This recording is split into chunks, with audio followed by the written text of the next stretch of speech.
Life is not a game. Life എന്ന് പറയുന്നത് ഒരിക്കലും ഒരു ഗെയിമല്ല. പക്ഷേ ആ ലൈഫിനകത്ത് ഒത്തിരി ഗെയിംസ് ഉണ്ടായിരിക്കും. പല രീതിയിലുള്ള ഗെയിംസിൻ്റെ ആപ്ലിക്കേഷൻസ് ഉണ്ടായിരിക്കും. പക്ഷേ ഈ ആപ്ലിക്കേഷൻ ഡൗൺലോഡ് ചെയ്ത് ആ ഗെയിമിനകത്ത് നിന്ന് പ്രാക്ടീസ് ചെയ്ത് ഗെയിമിൻ്റെ കംപ്ലീറ്റ് ട്രിക്സ് മനസ്സിലാക്കുന്ന ഏതൊരു വ്യക്തിക്കും ആ ഗെയിം ഈസി ആയിട്ട് ജയിക്കാൻ പറ്റും.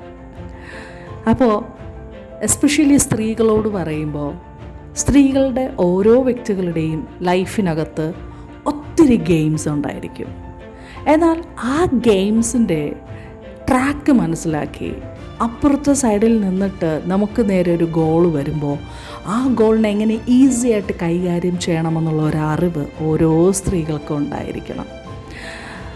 ഏറ്റവും കൂടുതൽ സുരക്ഷിതത്വമില്ലായ്മ അനുഭവിക്കുന്നത് സ്ത്രീകളായതുകൊണ്ടാണ് പറയുന്നത്. നിങ്ങൾക്ക് നേരെ വരുന്ന ഓരോ സുരക്ഷിതമില്ലായ്മയ്ക്കും കാരണം എന്താണ്, അത് എങ്ങനെയൊക്കെയോ വരാം, എവിടെ നിന്ന് ഇങ്ങോട്ട് ചില അറ്റാക്ക് ഉണ്ടാകാമെന്ന് സ്ത്രീകളെപ്പോഴും അതിനെക്കുറിച്ച് ബോധേഡെന്നല്ല പറയുന്നത്, അതിനെക്കുറിച്ച് അലേർട്ടായിരിക്കണം.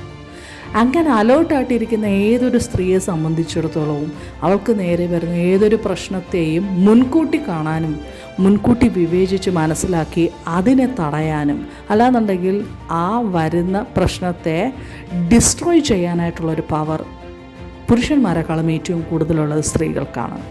കാര്യം സ്ത്രീകളുടെ മൈൻഡ് അങ്ങനെയാണ്. ദീർഘവീക്ഷണത്തിൽ സ്ത്രീകൾ വളരെ മുന്നിലാണ്. ചില കാര്യങ്ങൾ മറഞ്ഞിരിക്കുന്നത് പോലും അതിന് വെളിച്ചത്ത് കൊണ്ടുവരാൻ സ്ത്രീകളുടെ ആ ഒരു മൈൻഡ് പവർ എന്ന് പറയുന്നത് വളരെ വലുതാണ്.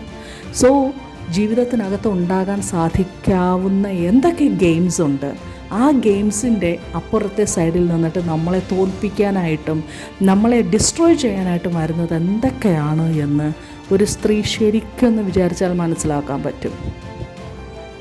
അങ്ങനെ മനസ്സിലാക്കി ലൈഫിനകത്തുള്ള ഗെയിമുകളെ നന്നായിട്ട് പഠിച്ച് നന്നായിട്ട് അതിനെ കൈകാര്യം ചെയ്യാനും ജയിക്കാനും ഒരു സ്ത്രീക്ക് ആയിക്കഴിഞ്ഞാൽ ആ സ്ത്രീക്ക് ലോകത്തിൻ്റെ ഏതറ്റത്തും ഒറ്റയ്ക്ക് ധൈര്യമായിട്ട് നിൽക്കാനായിട്ട് പറ്റും. So find the games and the tricks of games. ഗെയിമിൻ്റെ ട്രിക്ക് എന്താണെന്ന് കൂടെ മനസ്സിലാക്കിയാൽ മതി. ലൈഫിനകത്തുള്ള ഗെയിമുകളാവുമ്പോൾ അതിൻ്റെ ട്രിക്ക് വളരെ വ്യക്തമായിട്ട് ഓരോ സ്ത്രീയും മനസ്സിലാക്കിയിരിക്കണം. കാര്യം എവിടെ നിന്നാണ് ഏത് വശത്തു നിന്നാണ് നമുക്ക് നേരെ ഓരോന്നും വരുന്നതെന്ന് നമുക്ക് പറയാൻ പറ്റത്തില്ല. സോ ഓരോ സ്ത്രീകളും അക്കാര്യത്തിൽ അലേർട്ടായിരിക്കണം.